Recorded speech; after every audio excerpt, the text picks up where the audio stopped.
Oke, untuk partner diskusi yang terakhir, Mbak Nurul, sudah bisa bergabung bersama kami.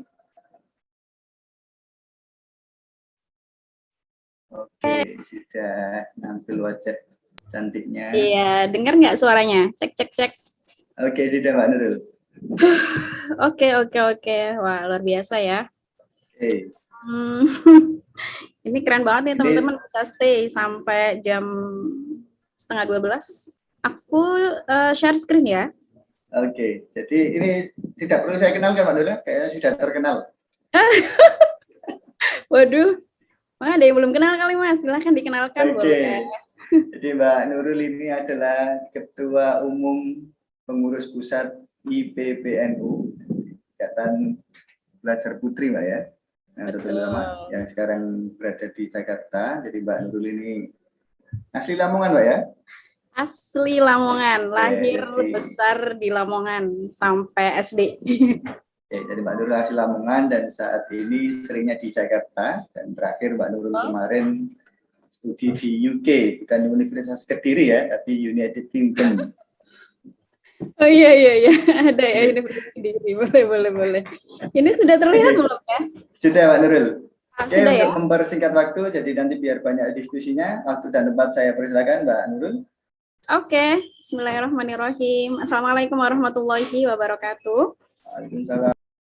Selamat siang semuanya, salam sejahtera, salam sehat semuanya. Terima kasih banyak atas waktu yang sangat luar biasa. Bisa bergabung dengan teman-teman Lamongan. Ini audiensnya Lamongan ya? Ya, Lamongan Surabaya, Mbak.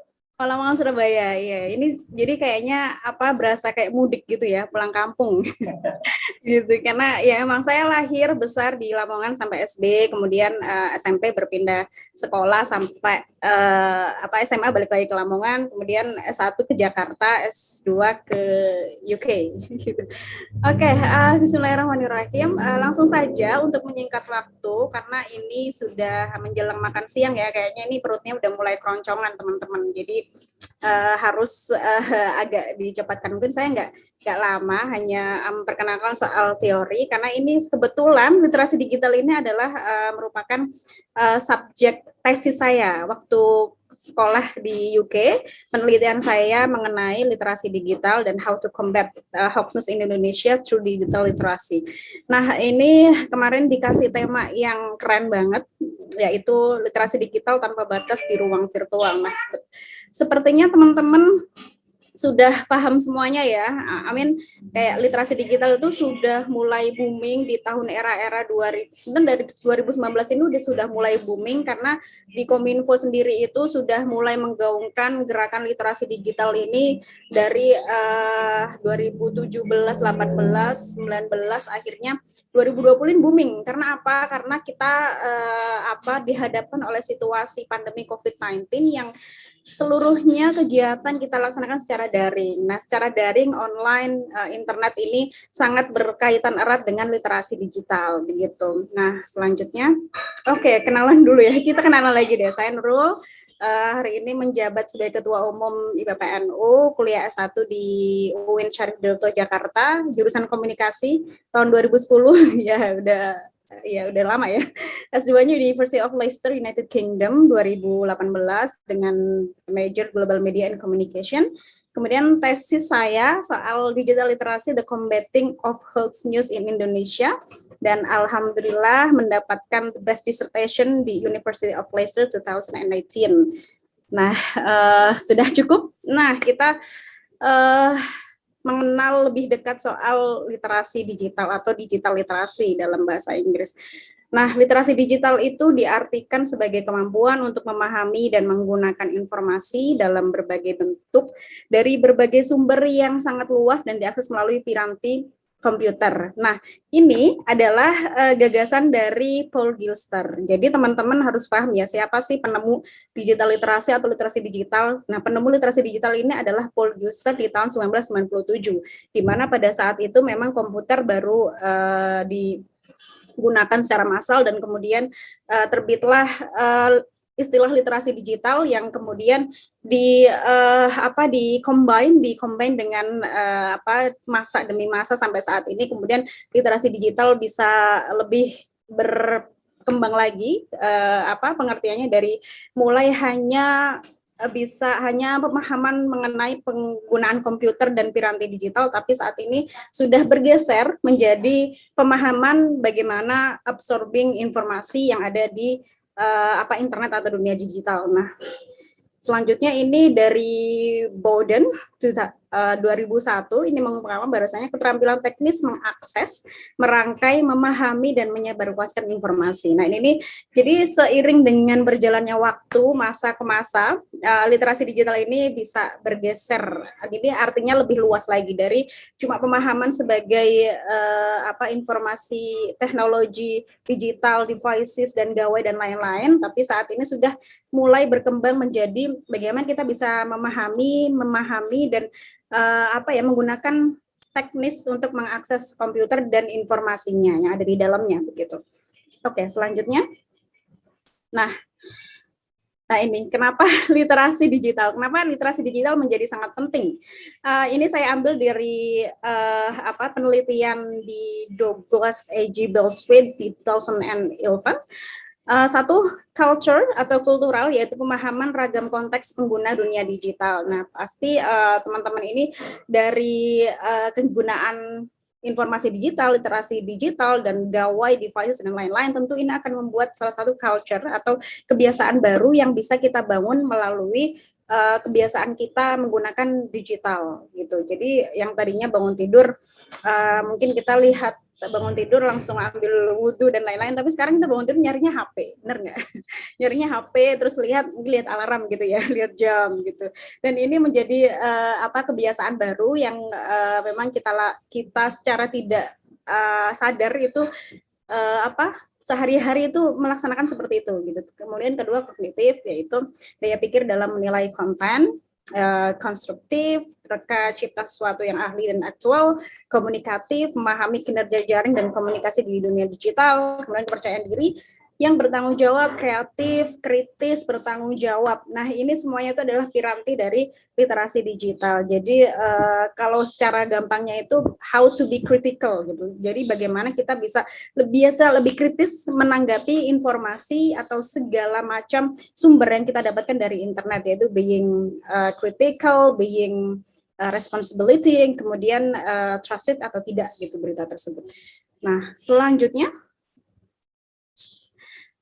how digital literacy works. Jadi bagaimana literasi digital ini bisa kita terapkan di kehidupan sehari-hari begitu ya. Literasi digital menjadi penting karena bisa membuat informasi seseorang mampu untuk berpikir kritis, kreatif, dan inovatif, memecahkan masalah, berkomunikasi dengan lebih lancar, dan berkolaborasi dengan lebih banyak orang. Nah, tadi sudah disebutkan bahwasanya literasi digital ini menjadi pilar yang sangat penting untuk istilahnya sebelum kita berselancar di dunia internet yang ini bisa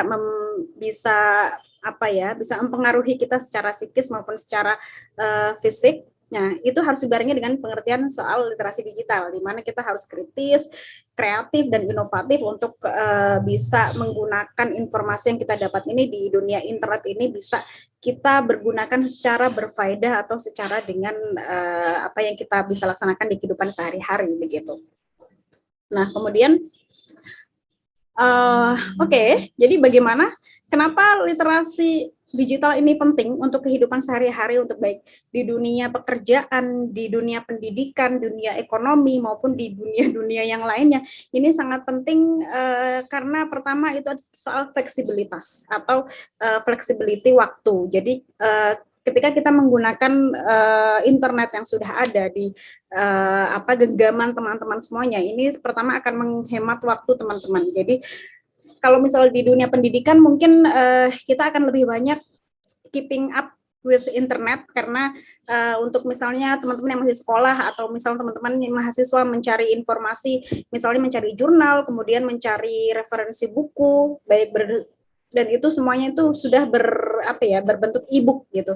Karena kita sekarang sudah hidup di dunia digital, eranya sudah sangat fleksibel dan juga sangat bisa menghemat apapun itu waktu, tempat, dan lain-lain. Jadi ini sangat bermanfaat sekali. Kemudian lebih hemat biaya, memperluas jaringan, membuat keputusan yang lebih baik, belajar lebih cepat dan efisien, memperoleh informasi terkini dengan cepat, ramah lingkungan, memperkaya keterampilan. Nah, kalau bisa saya simpulkan adalah dari 8 kepentingan ini yang bisa kita kuasai dari literasi digital ini. Jadi yang paling penting adalah fleksibilitas atau bagaimana upaya kita menghemat waktu dan bisa mengerjakan pekerjaan sebanyak mungkin, karena di era digital ini kita sudah tidak terbatasi oleh ruang dan waktu. Jadi kita bisa online seperti saat ini kapanpun dimanapun dengan exactly the same time, dengan exactly waktu yang sama.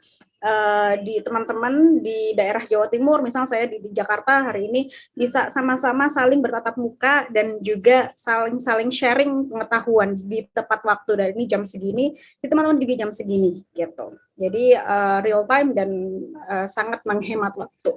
Kemudian, nah, keeping connect with others. Nah, salah satu kelebihan dari pemahaman literasi digital dan kecakapan berinternet dan berdigital adalah bisa tetap stay connected dengan teman-teman. Apalagi sekarang kita masih berada di wabah COVID-19 ya, yang diharuskan kita semua di rumah aja belajar, pekerjaan, kemudian apalagi beribadah dan lain-lain itu harus di rumah aja. Tapi bagaimana kita bisa tetap waras gitu ya ketika di rumah aja gitu. Nah, cara yang paling penting adalah bisa tetap connect dengan yang lainnya. Contohnya misalnya teman-teman sering melaksanakan kegiatan Zoom, baik itu berupa meeting atau hanya kangen-kangenan aja dengan teman-teman yang lain, atau bisa lewat video call gitu. Jadi pengaplikasian digital literasi berkembang dengan cepatnya dengan hadirnya kecakapan berinternet, sehingga dapat menghubungkan satu sama lainnya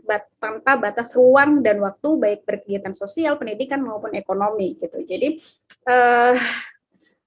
saat PPKM ini tentunya teman-teman harus bisa tetap stay connect with friends, keluarga, kemudian dengan guru dan teman-teman yang lain untuk menjaga kestabilan mental teman-teman semuanya gitu. Jadi untuk tetap bisa terkoneksi dengan yang lain, berjejaring dengan yang lain, itu tetap bisa dilaksanakan dengan berkembangnya internet lewat devices atau lewat gawai teman-teman semuanya gitu. Nah, terus bagaimana sih kita bisa set up digital skill kita? Tadi sudah banyak banget dijelaskan soal digital skills, kemampuan digital, kemudian bagaimana mengaplikasikan literasi digital di dunia pendidikan, sekolah, mengajar dan lain-lain. Tapi ini sebetulnya digital literasi ini sangat bisa bermanfaat di kehidupan di seluruh lini kehidupan, baik dari pendidikan, sosial, ekonomi, kebudayaan dan lain-lain gitu. Karena ini yang bisa nyatukan kita dari Sabang sampai Merauke begitu. Jadi berkirim dan berterima email, di bermedia sosial, jual beli online, internet banking, blogging, dan tentu saja googling termasuk contoh literasi digital gitu. Jadi saya teman-teman pastinya punya ini ya, punya sosial media account masing-masing, bahkan ada yang 2 atau 3 atau macam-macam gitu ya, dari Instagram, Twitter, Facebook dan lain-lain. Dan kemudian yang paling penting di PPKM ini adalah mungkin teman-teman banyak yang punya e-commerce seperti ya mungkin Tokped, Shopee dan lain-lain, dan itu sangat membantu teman-teman untuk tetap stay di rumah aja dengan berbelanja online, kemudian barang diantar ke rumah. Dan itu merupakan literasi digital yang sudah berbentuk digital culture atau kebudayaan secara digital yang sudah semua kita rasakan di era-era 2020 sampai 2021 ini, karena kita secara tidak langsung mau tidak mau harus memanfaatkan teknologi yang ada untuk tetap bisa berhubungan dengan yang lain, baik secara ekonomi maupun secara sosial, individual, dan lain-lain gitu.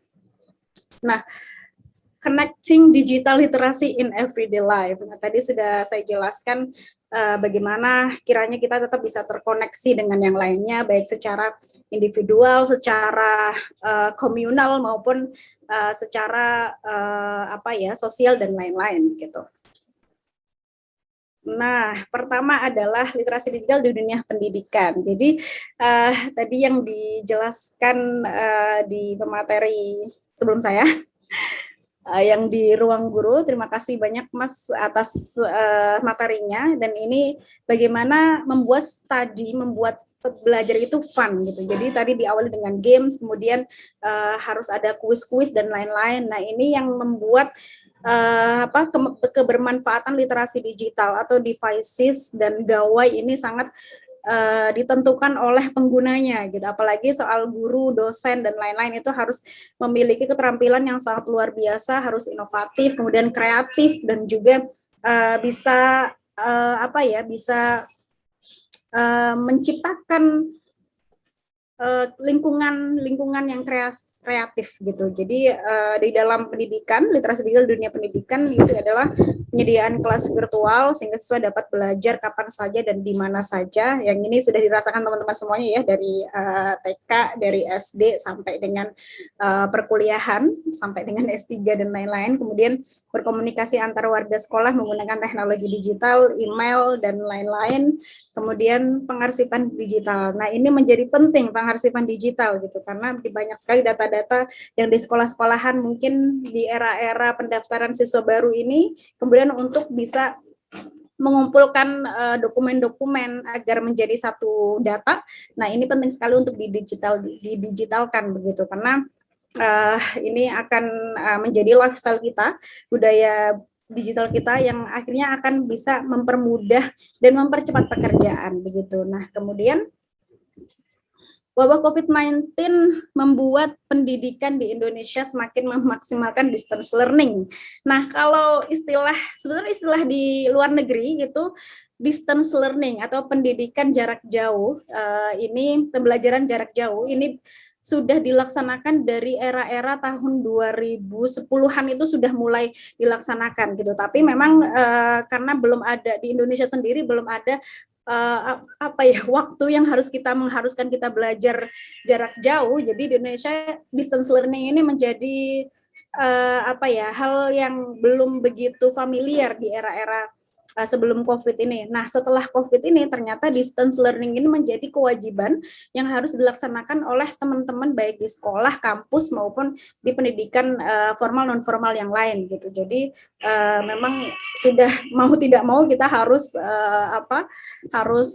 menjalani distance learning atau pembelajaran jarak jauh ini. Jadi dengan substansi, efektivitas, kreativitas, dan inovasi yang tepat bagi sivitas akademik. Jadi dari dosen atau guru, murid, jadi memang harus sama-sama kreatif dan inovatif untuk tetap bisa bagaimana pendidikan ini tetap bisa berjalan, pendidikan belajar mengajar ini tetap bisa berjalan di era pandemi COVID-19 ini, gitu. Nah, selanjutnya creating digital culture at home, gitu. Jadi tidak hanya di lingkungan sekolah, di lingkungan pendidikan, tapi di lingkungan rumah juga butuh edukasi literasi digital begitu.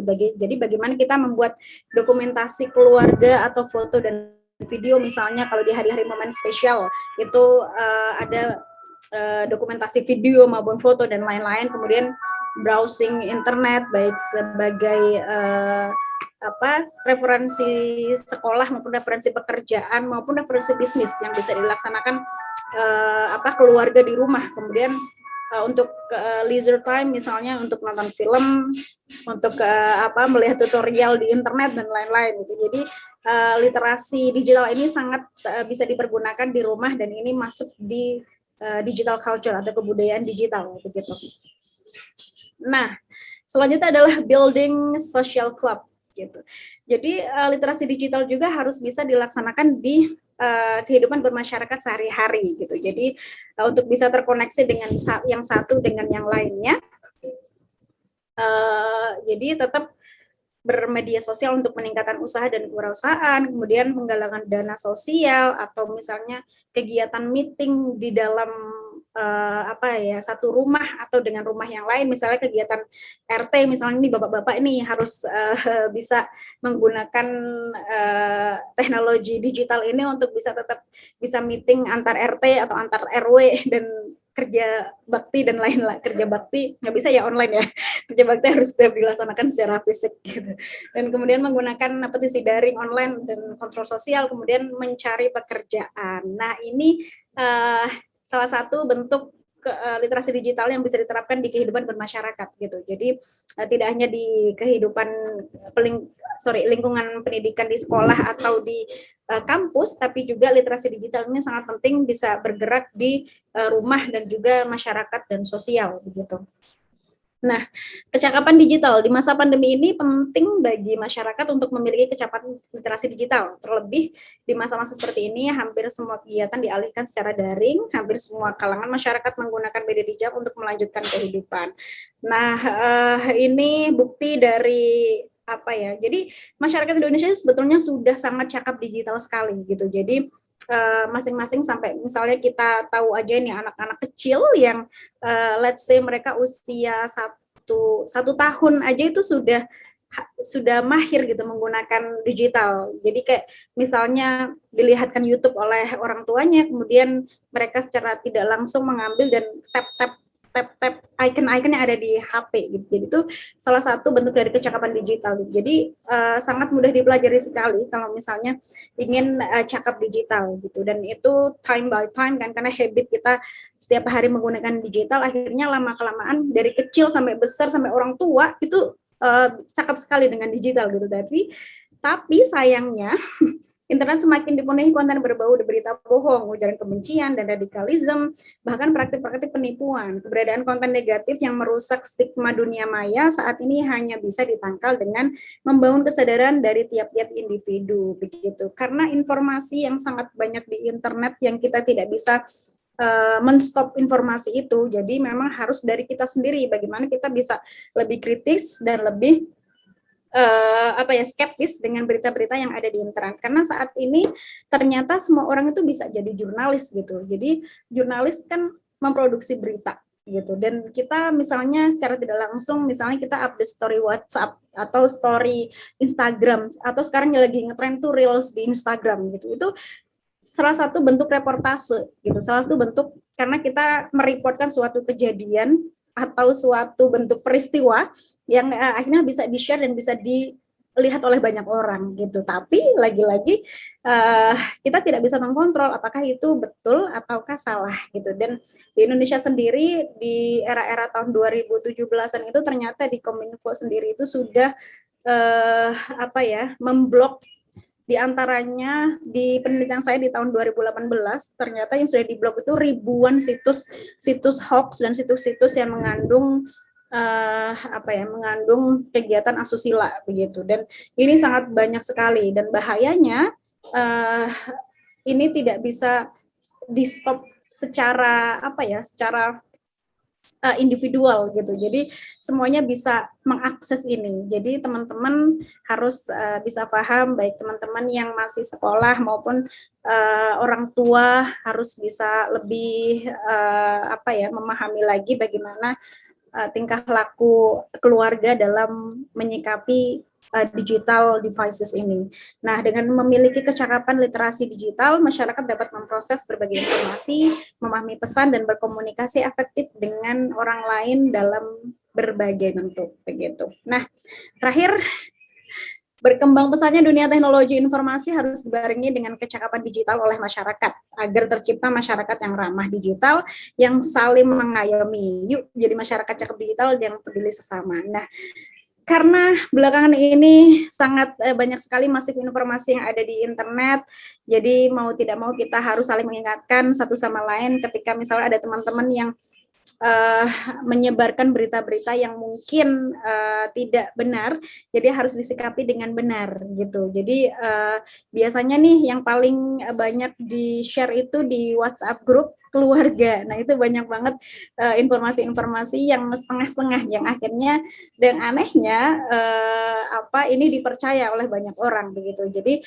ciri-ciri informasi yang mengandung hoax dan mengandung ujaran kebencian adalah pertama, dia bersifat clickbait atau judulnya itu sudah setengah-setengah, sudah sangat menarik gitu, sangat menarik dan juga mengandung kontroversial gitu. Kemudian bahasa-bahasanya sangat sangat tidak apa ya, bahasa Indonesia itu bisa memprovokasi ke hate speech gitu, ke kebencian kepada seorang atau golongan tertentu gitu, dan itu memang harus segera diwaspadai begitu. Dan untuk bisa mengecek kefaktaan atau kebenaran berita tersebut sudah banyak sekali, teman-teman tinggal googling aja gitu. Jadi di situ ada kayak Google Fact gitu, bisa di googling dari gambar, dari berita dan lain-lain yang akan bisa membantu teman-teman untuk bisa menyaring berita-berita yang ada di internet atau di WhatsApp grup baik keluarga, teman-teman dan lain-lain gitu. Nah, mungkin itu dulu yang dapat saya sampaikan. Terima kasih atas atensinya.